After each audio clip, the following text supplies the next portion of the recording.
여러분들은 한강이라는 작가를 이제 너무나 잘 아시지 않겠습니까? 한강이라는 작가에 대한 물론 기독교계에서도 좀 이렇게 그런 그가 가지고 있는 가치관에 대해서 전적으로 동의하지 않기 때문에 찬반은 좀 있고 그래서 말이 좀 있는 걸로 알고 있습니다. 그러나 중요한 것은 왜 그가 특별히 우리나라에서 노벨상이라는 그런 문학상을 받을 만큼 대단한 사람이 되었는가에 대해서는 우리가 좀 주목하고 귀 기울여 볼 만하다 싶습니다. 물론 좀 일독을 청년들에게 쉽게 권할 수 있는 그런 부분들은 아니지만 그러나 열어놓고 우리가 그가 표현한 표현의 어떤 방법이나 약간의 조금 우리의 생각이 다른 지점들은 조금 별도로 하고라도 그가 진짜 쓰고 싶었던 그의 글을 쓰는 목적이 무엇인지를 우리가 다시 한 번 더 주목해 본다면 한강 작가에 대해서는 참 귀한 또 한 작가이다라는 생각이 들기도 했습니다. 여러분들 한강 작가가 썼던 여러 책들이 있죠. 소년이 운다라든지 흰이라든지 여러 맥바지 작품들이 많이 있는데 우리 현대사를 관통하고 있는 우리 민족의 아픔, 나라의 아픔과 같은 그런 사건들에 대해서 그가 생각하는 방식으로 아마 그런 좀 슬픔을, 아픔을, 고통을, 고난을 좀 잘 표현한 작가가 아닌가 싶습니다. 역사적인 그러한 많은 우리는 현대사를 지나면서 많은 사람이 죽어날 수밖에 없었던 전쟁을 겪기도 했었고요. 그전에도 많은 소란한 행위에 있었던 그런 일들을 통하여서 어떤 특정 지역에 많은 사람들은 또 다른 가치관을 가지고 있다라는 뜻으로 결국에는 많은 사람들이 폭력을 행사하는데 그냥 그대로 무방비로 당할 수밖에 없는 그런 삶들을 그들은 살아갔다라는 것을 우리는 잊으면 안 될 것입니다. 다시 말해서 우리 인간이 스스로 어떤 의미에서는 이러한 고통이나 고난에 무감각해지면 무감각해질수록 우리는 다른 사람들에게 폭력을 서슴없이 행할 수 있는 아주 양심이 마치 마비된 듯한 그런 모습을 우리는 쉽게 보이는 것을 우리나라의 역사에서도 우리는 발견하였고요. 그것을 잘 표현한 작가가 한강이라는 사람이고요. 그리고 시대적인 아마 그런 동시대를 살아가는 많은 세상 사람들도 그것에 공감될 수밖에 없는 이유는 무엇입니까? 우리와 같은 전쟁이나 소요의 사태나 이런 것들을 그들도 얼마나 많이 겪었습니까? 지금도 우리가 수요예배 때마다 또 기도할 수 있을 때마다 정말 기근으로 고생하는 사람들도 있고 홍수로 피해를 입었던 사람들도 있고 그러나 무엇보다도 사람이 사람을 스스로 그렇게 존중하지 못하였을 때 일어나는 그런 많은 관계적인 곤란함들의 가장 끝판왕이 무엇이겠습니까? 전쟁이 아니겠습니까? 그런 전쟁을 같이 아파하고 공감했던 많은 사람들이 이 사람의 작품은 한강의 작품에 대해서도 그렇게 공감해주고 대단하다고 평가해주고 그렇게 하는 것 아니었겠습니까? 그런 우리는 많은 우리의 인생에 있어서 이 고난이라는 문제를 우리는 비켜갈 수 없는 것이 우리의 삶이다라는 것을 한강이라는 작가뿐만 아니라 전 세계의 많은 사람들은 여전히 공감하고 있는 것입니다. 그러하기에 성경도 결코 고난에 대해서 침묵하지 않습니다. 그리고 고난을 좀 더 신비하고 특별한 방법으로 다루기를 원하고 그 가운데 특별히 우리는 하나님께서 우리를 위해서 고난당하신 이야기를 너무나 잘 기억하고 있습니다. 그것이 오늘 말씀에 나오는 것처럼 19절 말씀 우리 같이 한번 읽어볼까요? 시작. 부당하게 고난을 받아도 하나님을 생각함으로 슬픔을 참으면 이는 아름다우나. 아멘. 물론 우리의 고난을 여러 가지 목적으로 나눠볼 수 있습니다. 그런데 오늘 19절에는 부당하게 고난을 당하는 것, 그의 한 행위는 옳고 선하였다라는 것으로 우리는 받아들일 수 있는데 그럼에도 불구하고 옳고 선한 것을 해도 미쳐 돌아가는 세상 가운데서는 우리의 어떠한 행동이라도 그것은 우리의 행동이 바르기 때문에 전혀 고난당하지 않거나 우리는 핍박받지 않거나 그렇게 살아갈 수 없는 세상이다라고 아예 이야기해주고 있는 것이 오늘 베드로 사도의 그러한 내용들입니다. 그런데 우리가 고난을 받게 되는 이유와 일단은 불문하고라도 결국에는 고난을 받는 우리가 그런 상황에 일단 처하게 되었을 때 우리는 우리를 위해서 고난당하신 하나님의 고통을 우리가 생각해 본다면 우리는 결국에는 우리에게 고난으로 인한 슬픔을 참아낼 수 있는 그러한 힘이 우리 가운데 생겨난다라고 이야기를 하는 것입니다.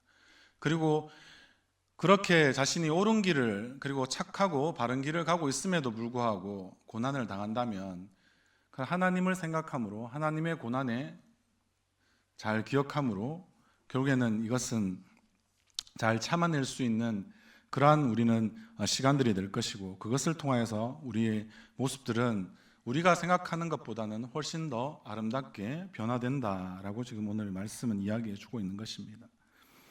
사랑하는 성도 여러분, 그래서 우리는 여기서 고난에 대한 좀 성경적인 이해를 우리는 가질 필요가 있다 생각합니다. 여러분들 죄를 지으면 어떻습니까? 벌을 받습니까? 벌을 받지 않습니까? 벌을 받죠. 맞죠? 죄에 대한 결과로 우리는 다 벌을 받습니다. 형벌이라는 것을 받습니다. 그것은 뭐 대통령도 다르지 않고요. 그리고 일개 시민으로 있는 사람도 다르지 않고요. 그리고 아무리 법적으로는 피해갈 수 있는 촉법 소년에 가까운 형사 미성년자라고 하더라도 그들의 책임은 피해갈 수 있는 것 같지만, 그들도 또한 법으로 봤을 때 그들이 죄가 없다라는 것이 아니라 책임을 질 만한 능력이 되지 않아서 그들에게 면죄부를 주는 것이지, 결코 그들의 죄가 없다라고 세상의 법도 판단하지 않는다라는 것입니다. 그러면 죄를 지으면 벌을 받는 것입니다. 그럼 고난에 대해서 성경은 또 어떻게 이야기합니까? 이 고난을 당하는 것은 우리의 영적인 성장이나 성숙을 위해서 결국에는 양육과 훈계의 방법으로 고난이 주어질 수 있다라고 이야기합니다. 그런데 저는 오늘 세 번째 고난에 대한 부분들을 주목해 보려고 합니다. 그것은 타인 또는 원수라고 생각하거나 아니면 이 공동체, 교회일 수도 있고 가정일 수도 있고 또 다른 여러분들이 소속감을 느끼는 어떠한 공동체에서든지 그 공동체의 구속, 구원을 위한 고난받는 종의 때로는 대속적, 이건 예수님에게만 주로 쓸 수 있겠죠. 그러나 대리적 이 고난으로 우리는 나눌 수 있게 된다라는 것입니다. 쉽게 말하면 대리적 고난이라고, 나는 내가 굳이 고난받을 필요가 없는데 다른 사람을 위해서 내가 고난받는 이유를 결국에는 찾아낼 수 있을 때 우리는 진짜 하나님의 자녀가 되고 하나님의 백성으로서, 그리고 예수 그리스도의 참된 제자로서의 우리의 사명들을 발견할 수 있다라는 것입니다. 제가 오늘 말씀의 제목으로 잡았던 것이 무엇입니까? 고난으로의 부르심입니다. 여러분들은 보통 우리가 교회에서 행축이라고 우리가 하고 있으니까요. 행축, 행복한 사람들의 축제죠. 줄이면 펼쳐보면요. 그런데 여러분들 그럴 때 가장 쉽게는 예수님을 만나면 행복해집니다. 행복으로의 초대를 굉장히 지금 기본적으로는 강조합니다. 그런데 여러분들이 행복으로의 초대를 받으신 이후에 계속해서 행복감을 느끼고 계십니까? 우리가 소요리 문답 1문1답에 나오는 것처럼 하나님께서 사람을 지으신 목적이 뭐라고 이야기합니까? 하나님을 영화롭게 하면 우리는 계속 그분을 영원토록 즐거워하고 기뻐할 수 있게 우리를 만드셨던 목적이 있다라고 이야기하는데, 여러분들 목적대로 기쁨과 즐거움만 항상 느끼면서 살아가십니까? 그러면 저는 오늘 설교를 이제 그만해야죠. 고난으로의 부르심이 아니니까요. 그런데 여러분들의 삶의 현장은 어떻습니까? 온 세상이 전쟁이기도 하고 기근이기도 하고 홍수도 있고 난리가 나지 않습니까? 그럼 우리의 삶은 괜찮습니까? 평안하십니까? 아니면 편안함에 이르셨습니까? 우리는 그렇지 못한 우리의 현실을 늘 마주대하기 때문에, 그러면 이 고난에 대해서 우리는 성경에 이야기하는 그 내용들을 다시 한 번 더 해석해 볼 필요가 있다라는 것입니다. 고난으로 부르셨다라는 말은 우리를 행복하지 않기 위해서 그냥 고난만 주려고 부르셨다라는 말은 아니죠. 그러나 우리의 현실에 벌어지는 이 고난을 우리는 또한 어떻게 해석해 볼 수 있는가라고 계속해서 물어봐야 하는 것입니다. 어떤 때요? 여러분들이 필요할 때가 아니라 고난 당할 때 하나님 앞에 물어봐야 한다라는 것입니다. 하나님이 고난에도 의미가 있습니까? 뜻이 있습니까?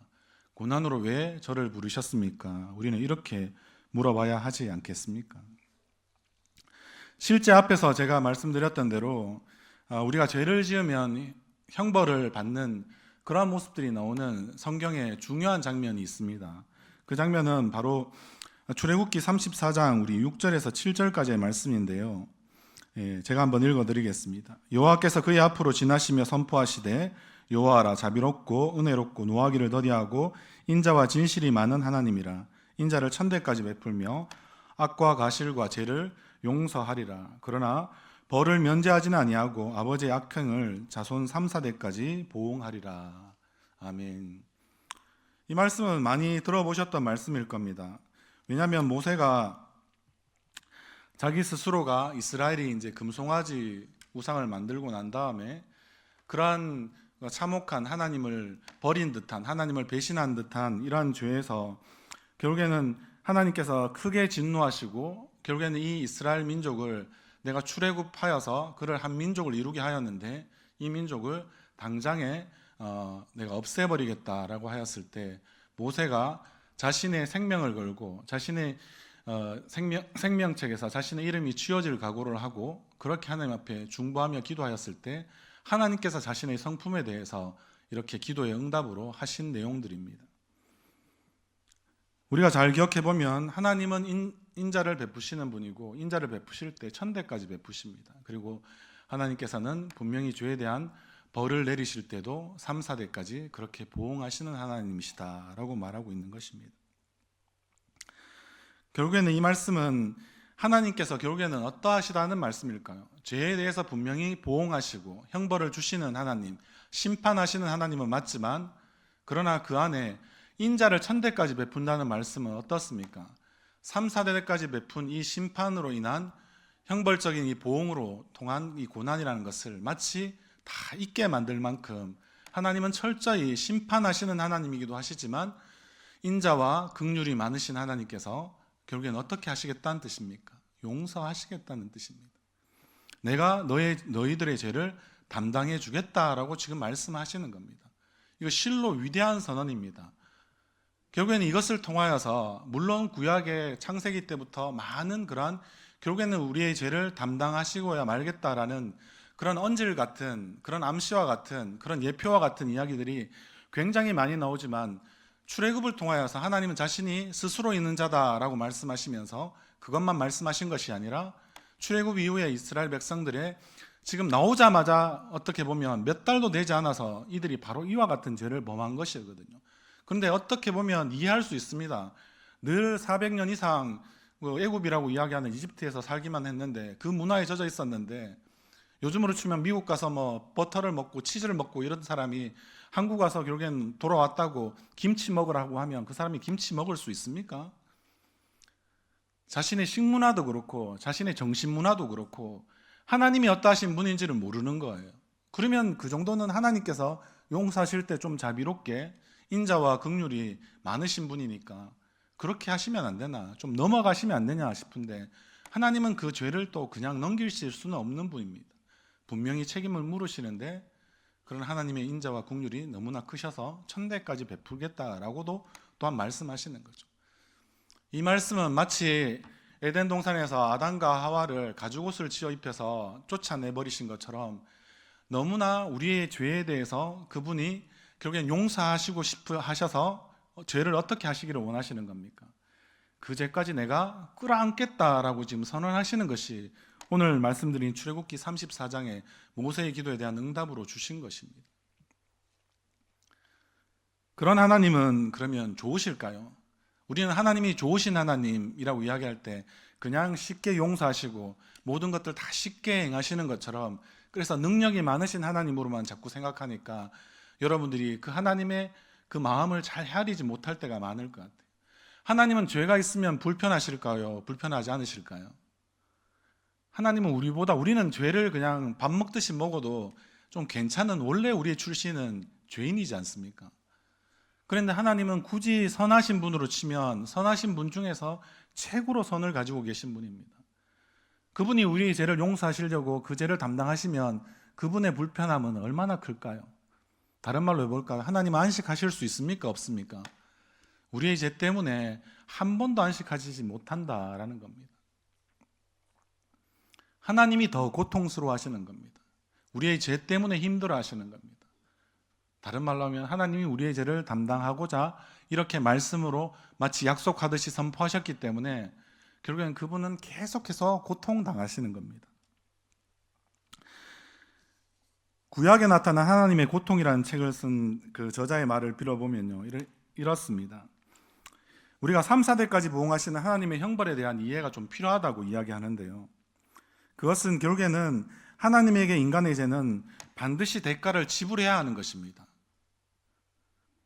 그리고 그 심판이 즉각적으로 나타나지 않는 이유는 하나님께서 백성의 죄를 엄격하게 하나님의 법대로만 처리하지 않으시고 결국엔 대신 짊어지기로 선택하셨기 때문이다 라고 오늘의 본문을 해석해 주고 있습니다. 하나님은 결국에는 죄의 짐을 지시겠다라고 하신 거죠. 그래서 예수님이 이 땅 가운데 인간의 모습을 하고 오실 수밖에 없는 그런 일들이 일어나게 된 것입니다. 여러분들, 그러면 어떻습니까? 우리 스스로 생각할 때 결국 하나님께서 우리에게 우리의 죄를 담당하시고 고통당하시는 그런 분이 되시기를 하셨다라고 하면 결국엔 우리도 어떤 삶을 하나님 앞에서 살아가는 것이 바람직하다라고 여러분들은 생각하십니까? 그냥 가만히 있어서 물 흐르듯이 흘러가서 나의 죄는 하나님께 담당이 되었으니까 나는 이제는 편하다, 나는 안식한다, 이렇게 생각하시면서 여러분들은 믿고 구원받으신다라고 생각하십니까? 물론 그렇게 구원은 물론 받습니다. 그 사실을 믿는 사람들은 다 구원을 받습니다. 하나님께서는 세상을 사랑하셨고 그리고 세상 가운데 있는 우리를 사랑하셨기 때문에 우리의 모든 죄를 하나님께서 짊어지시고, 특별히 예수님께서 짊어지신 거죠. 짊어지시고 십자가에서 죽으셨다라는 사실을 우리가 분명히 믿으면 우리는 구원은 받습니다. 그러면 여러분들 구원받은 이후에 여러분들이 이루어야 될 구원의 삶들은 어떻게 정의 내리고 아니면 적응하고 살아가고 계십니까? 그 이후에도 우리는 계속해서 죄를 짓고 있고요, 그 죄에 대해서 하나님께서는 가만히 계시지는 않지 않습니까?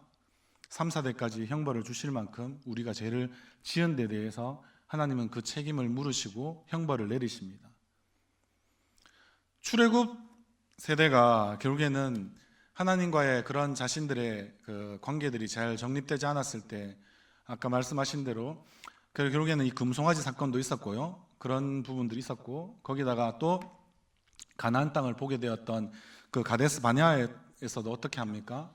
결국에는 12지파의 지도자들 중에서 딱 두 사람, 여호수아와 갈렙만 이 가나안 땅은 하나님이 우리에게 주신 땅이다 라고 믿었고, 나머지 10지파는 전부 다 가나안 땅에 들어가면 우리는 결국에는 그 가나안 족속들의 밥이 될 뿐이다 라고 이야기했던, 그 이야기를 들으셨던 하나님께서 결국엔 더 이상 참아내지 못하시고 어떻게 합니까? 40년을 출애굽 세대는 일명 뺑뺑이라고 하는 이 광야를 방황하도록 만드는 그런 형벌을 내리지 않습니까? 그런데도 불구하고 어떻게 하십니까? 그들에게 여전히 은혜를 베푸신다는 사실은 완전히 그들을 어떻게 합니까? 금송아지 사건을 통해서 그들을 완전히 멸절시켜 버리시겠다고 하신 그런 하나님이 아니시라 그들 가운데 광야에서도 그들을 먹고 마시고 그리고 그 가운데 굶주리지 않고 신발도 헤어지지 않는 그런 무한하신 은혜를 그들 가운데 펼쳐주셔서 어떻게 합니까? 광야 세대가 그 광야라는 그 땅에서도 태어나게 되는 것입니다. 광야에서도 생명의 싹이 터오르듯이 그렇게 나타나고 있다는 것입니다. 그것이 하나님이 베푸신 인자와 긍휼이 천대까지 이른다라는 놀라운 말씀의 약속이 함께 이루어지는, 마치 하나님의 형벌과 하나님의 은혜가 같이 동시에 벌어지는 곳이 여러분들은 가나안 땅으로 들어가기 전에 출애굽한 이후에 모든 세대들이 겪고 있었던 광야 생활이었다는 것을 여러분들은 잘 기억하실 수 있기를 바랍니다. 그게 바로 누구의 모습입니까? 우리의 모습입니다. 우리는 출애굽했습니다. 구원받았습니다. 그런데 여러분들 광야 생활은 어떻게 잘 살아가실만 하십니까? 힘드십니까? 목마르십니까? 배고프십니까? 괴로우십니까? 그것은 정상입니다. 성경이 말하는. 우리는 가나안 땅이라고 이야기하는 들어가는 천국이라는 목표점이 있기 때문에 그렇습니다. 거기에 들어갈 때까지 우리는 쉼 없이 고난받는 것입니다. 피와 땀과 우리는 눈물이 계속해서 흘려져야 되는 그런 곳이 바로 우리의 세상에서의 삶, 이스라엘의 그 광야 생활이라는 것입니다. 여러분들 그 가운데 당하는 것이 바로 어떠한 것입니까? 고통당하시는 하나님께서 너희도 나의 고통에 동참해 보지 않으렴이라고 이야기하시며 고난으로 지금 우리를 부르고 계신다라는 뜻입니다. 혹시 여러분들 나는 하나님의 마음을 좀 알고 싶은데 하나님의 마음 잘 모르겠다라고 하신 분들 있으십니까? 고통에, 고난에 동참하십시오. 어떤 때요? 뭐 굳이 일부러 자처해서 막 이렇게 고난 당하려고 옛날에 중세의 수도사들은 막 하나님을 더 간절히 찾고 바라고 원해서 자신의 몸에 막 해를 끼치기도 많이 했습니다. 우리는 종교개혁의 선배로 알고 있는 종교개혁의 아마 선구자로 이야기하는 마르틴 루터라는 사람도 그렇게 하나님의 마음을 알고 싶고 하나님의 뜻을 알고 싶었는데 도대체 모르겠으니까 나의 죄의 문제를 어떻게 해결될지 모르겠으니까 최대한 금욕이고 절제하는 삶을 가하다가 안 되어서 나중에 고통을 그리고 고난을 자기 스스로가 막 이렇게 그렇게 하는 채찍에 맞는 그런 일들까지 서슴지 않고 했는데 나는 아무렇게도 문제가 해결되지 않는다라는 사실을 알고 오직 의인은 믿음으로 말미암아 산다라는 그 하박국의 말씀을 붙들고 그는 종교개혁을 일으키고 그렇게 새로워졌습니다. 그러나 루터의 삶이 여러분들 그 이후에 좋았다고 여러분들 혹시 알고 계십니까? 루터의 삶은 한 번도 좋았던 적이 없습니다. 왜 그럴까요?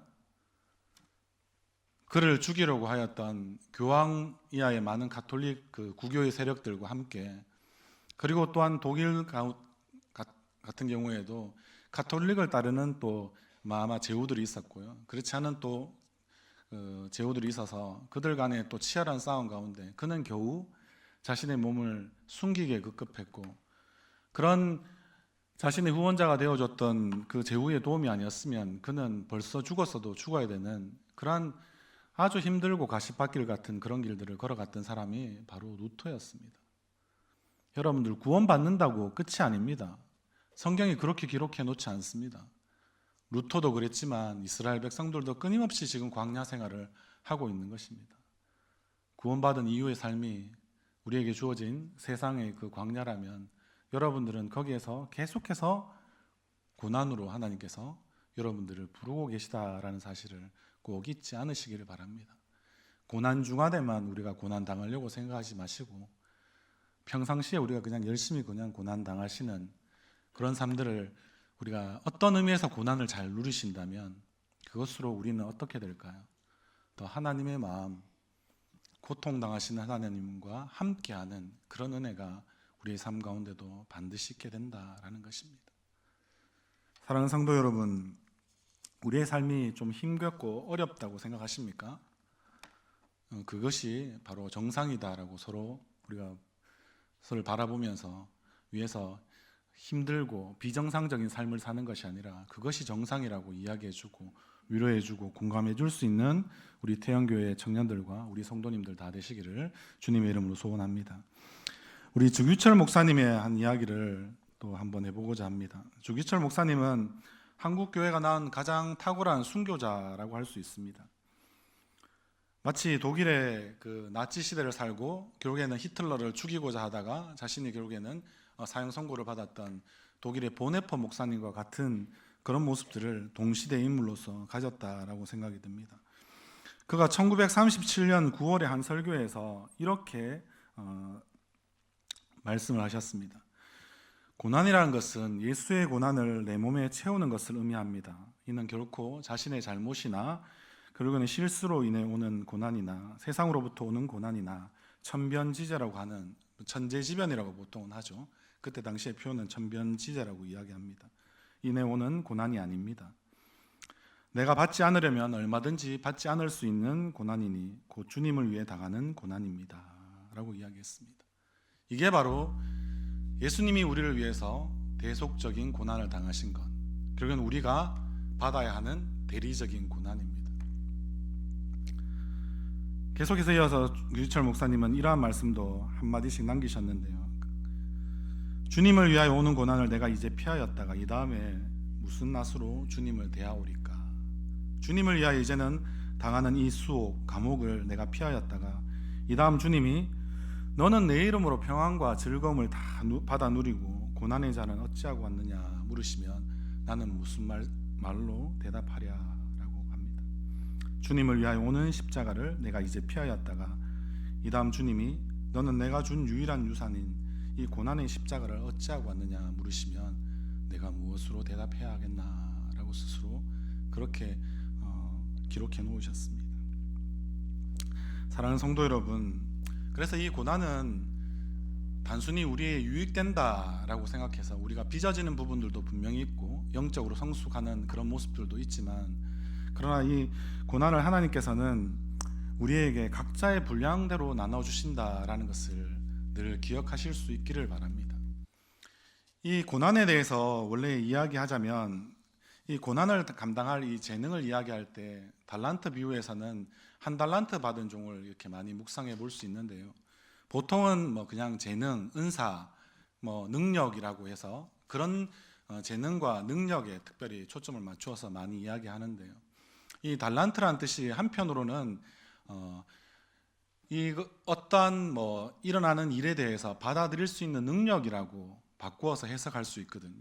그러면 여러분들 어떤 생각이 듭니까? 고난도 마찬가지이지 않겠습니까? 특별히 고난이 더 그렇죠. 성공에 도취되기는 쉬운데 여러분들이 고난을 받으시면 이 고난을 내가 얼만큼 받아들일 수 있을까에 따라서 여러분들이 주어지는 분량이, 그게 믿음의 분량일 수도 있고요. 그렇게 여러분들의 그 은사가 그렇게 달라질 수 있다라고, 그릇이 달라질 수 있다라고 여러분들이 한번 생각해 보신 적이 있습니까? 그러한 부분들이 있다면 우리가 이러한 대리적인 고난이라고 하는 하나님의 고난에 우리가 동참하는 모습으로, 하나님도 우리 때문에 고통당하시니 내가 하나님을 위해서 스스로 고난받기를 즐거워하는 모습으로 우리가 우리의 삶에 일어나는 모든 고난에 대해서 그렇게 해석해 본다면 우리의 삶은 얼마나 달라지겠습니까? 고난이 훨씬 더 신비롭고 신기한 그런 수준에까지 이르러지지 않겠습니까? 우리 다니엘 기도에서도 아마 그분이 한번 회자된 것으로 기억하는데요. 영화 교회 오빠라는 그 영화를 보셨는지 모르겠습니다. 아마 주인공 되는 고 이관희 집사님은 사기 대장암 진단을 아마 그때는 받았는 걸로 압니다. 그런데 그 집안이 얼마나 풍비박산이 났든지 아들의 암투병을 지켜보고 있던 어머니는 결국에는 아들의 그 고통에 동참할 수 없는 지경에 이르게 되었을 때 어머니는 자살하셨습니다. 그리고 4개월 뒤 아내까지 결국에는 그 혈액암 사기를 진단받는 그러한 고통받는 과정을 상세하게 기록해 두었던 것이 영화 교회 오빠였습니다. 그런데 아마 이 집사님에 대해서 나중에 인터뷰하는 모습들을 많이 보이는데요. 방송사 PD는 고 이관희 집사님에게 이렇게 물어봤다고 합니다. 그의 출연을 아마 이렇게 제의하면서 그가 철저히 무너지고 연약해진 모습, 수치스러운 모습을 방송을 통해서 과연 당신은 이렇게 다 그냥 뭐 실오라기 하나 걸치지 않는 마치 자신의 벗은 몸을 보이는 것처럼 이렇게 다 보여도 괜찮느냐라고 물었다고 합니다. 그런데 그 인터뷰의 말미에서 자신의 심정을 밝히면서 이렇게 그 고 이관희 집사님은 이야기하셨다고 합니다. 우리가 귀담아 들어볼 만한 대목이라서 자세히 한번 읽어드리겠습니다. 세상을 향해서 나의 능력을 과시해야 하고 내 존재의 가치를 입증해야만 살아남을 수 있는 이 시대를 살아가는 많은 분들에게 이런 저의 모습은 적지 않은 충격을 던질 듯합니다. 저는 이 촬영이 환자의 때에 제게 주어진, 그리고 큰 고난을 겪고 있는 저희 가정에 주어진 사명이라고 생각했기 때문에 철저하게 무너진 저의 모습을 있는 그대로 내어드렸을 뿐입니다 라고 하고 있습니다. 자신에게 주어진 수치나 이 고난을 하나의 부르심과 사명으로 이해한 믿음의 사람이었습니다. 여러분들은 여러분들의 삶에 그런 부끄러움이나 수치나 고난이 여러분들의 삶에 주어질 때 여러분들은 어떻게 반응하고 싶으십니까? 한국 교회는 너무나 어떤 의미에서는 간증이라는 것을 성공과 성취에게만 방점을 둔 성공지향적인 그런 간증을 많이 합니다. 그런데 오히려 더 실패와 고난의 간증이야말로 우리에게 훨씬 더 큰 공감과 울림을 주는 것이 사실이지 않습니까? 이것이 무슨 큰 별이 되는지 마치 자랑하듯이 자신의 삶을 저렇게 여과 없이 보여주냐라고 이야기하신 불편함을 나타내시는 분도 있을 수 있지만, 그러나 오히려 더 철저히 자신의 그러한 모습들을 여과 없이 나타내는 그 모습이야말로 믿음의 사람이 아니면 할 수 없는 간증 아니겠습니까? 자신의 수치와 모든 죄짐을 하나님께서 예수님을 보내셔서 친히 져주셨다라는 사실을 알아갔을 때 그는 더 이상 자신의 그 수치는 수치가 되지 않고 자신의 죄는 더 이상 죄가 되지 않는다라는 사실을 알았기 때문에 자신의 부끄러움을 넘어서서 용기를 내고 하나님이 어떠하신 분인가를 이야기하고 그대로 자신의 연약한 그 모습을 드러내는 그러한 부분들을 보였다는 것입니다. 사랑하는 성도 여러분, 그랬기 때문에 실제는 성공에 대한 간증보다 이 이관희 집사님의 이러한 간증이 담겨 있는 교회 오빠라는 영화뿐만 아니라 그의 삶 전체가 많은 사람들에게 결국에는 위로와 치유를 주는 그런 일들이 있었습니다. 여러분들, 그러하기 위해서 우리는 하나님의 마음을 앞에도 말씀드렸다시피 이제 좀 정리를 해보면요, 하나님의 마음을 알고 싶고 하나님과 함께 하고 싶다, 우리 많이 생각합니다. 하나님의 뜻도 알고 싶다라고 생각합니다. 그럴 때 여러분들은 어떻게 할 수 있겠습니까? 하나님의 고난을 오늘 주기철 목사님이 말씀하신 것처럼, 아니 바울이 원래 이야기했던 것처럼 자신이 살인자였지만 하나님이 자신을 이방인의 빛으로 다시 부르셨다는 사실을 알고 자신을 드리게 되었을 때 그는 무수한 많은 고난을 당하였지만 그러나 그 가운데 그는 늘 이야기하지 않습니까? 주기철 목사님이 설교에 썼던 표현처럼 그리스도의 남은 고난을 자신의 남은 육체 가운데 채우고 싶어하는 그런 마음으로 그는 주를 위해서 죽기를 각오하고 그렇게 죽음과 같은 고난의 많은 시간들을 견뎌내며 많은 사람들이 받아야 하는 그런 고난을 자신이 스스로 짊어지며 그렇게 주님이 걸어가신 길을 간 사람이 우리는 사도 바울이지 않습니까? 우리가 그것을 기억한다면 우리 스스로 하나님의 마음을 알고 싶다 하면 하나님의 고난에 동참하는 방법이 여러분들이 가장 좋은 하나님과 함께 할 수 있는 방법이다라는 사실을 잊지 마시기 바랍니다. 그리고 개인적으로 서로가 서로에게 말할 수 없는 고난이 알게 모르게 많이 있을 줄 압니다. 그런데 그런 고난을 자신이 이제 하나님과의 관계에서 정립해서 나중에 어느 정도 지나면 드러내고 그리고 그것을 나타내 보여서 서로 마음을 공감할 수 있는 그런 시간들이 있겠지만 그러나 무엇보다도 하나님과의 관계에서 여러분들이 그 고난을 좀 더 설득력 있게 풀어갈 수 있는 여러분들의 믿음이 되시기를 바랍니다. 그렇게 되었을 때 우리 스스로는 이제는 하나님이 어떠하심으로 우리 때문에 실제는 여전히 고통당하고 고난당하고 계신다는 사실을 여러분들이 알게 될 것입니다. 우리만 구원받았다고 지금 세상이 모두 구원받았는 것이 아니지 않습니까? 그러면 세상을 사랑하셨던 그분은 얼마나 시린 가슴을 여전히 부여잡고 고통당하시며 그 눈물과 아픔을 계속해서 흘리는 그런 고난 가운데 계신 하나님의 모습이겠습니까? 우리가 그것을 잊지 않는다면 하나님의 고난에 동참할 수 있는 은혜야말로 우리가 하나님과 가장 가까워질 수 있는 겁니다. 우리의 청년들도 요즘에 이제 시즌이 되지 않습니까? 결혼하는 많은 예비 부부들 또 결혼한 그런 신혼 부부들 생각해 보면 서로가 서로를 가장 잘 알 수 있는 시간은 언제쯤이겠습니까? 가장 화려한 결혼식 때 서로가 서로를 가장 잘 알 수 있겠습니까? 그렇지 않습니다. 부부 관계가 깊어지는 시점은 결국에는 서로의 아픔을 나의 아픔으로, 서로의 고난을 나의 고난으로 그렇게 받아들이고 서로 공감하고 위로하고 그것이 서로 큰 울림이 되었을 때 그들의 관계는 세상의 어떤 것도 그것을 끊어낼 수 없는 마치 하나님과 우리의 관계처럼 그런 든든하고 그렇게 아주 아름다운 그런 하나됨의 관계가 될 줄 믿습니다. 그렇게 우리가 기억한다면 우리 오늘 있었던 그래서 고난 가운데 우리가 함께하게 되면 저 사람이 나와 같다라고 생각해서 같이 바라볼 수 있는 거죠. 이걸 동일시라고 보통은 이야기하는데요. 저 사람의 아픔이 나의 아픔이 되는 단계인 거죠. 예수님의 고난이 나의 고난이 우리의 고난이 되는 그런 단계가 있지 않습니까? 여러분들, 우리는 지금 단기 선교도 많이 준비하고 있습니다. 한번 생각해 보십시오. 우리가 고아들을 찾아가서 위로하고 돕는 것 좋은 일이죠. 그러나 고아를 입양하여 가족이 되는 것은 전혀 다른 문제죠. 아프리카 선교지에 가난하고 병든 사람에게 찾아가서 돕는 것 아주 의미 있고 좋은 일입니다. 그러나 아프리카 선교사로서 헌신하고 그들과 함께하고 그들을 자신과 동일시하며 공동체를 이루고 가족을 되어지는 것, 그것은 다른 일이지 않습니까? 마태복음 25장에 보면 양과 염소의 비유가 마지막으로 나옵니다. 지극히 작은 자 하나에게 한 것이 곧 내게 한 것이다 라는 말은 어떤 의미일까요?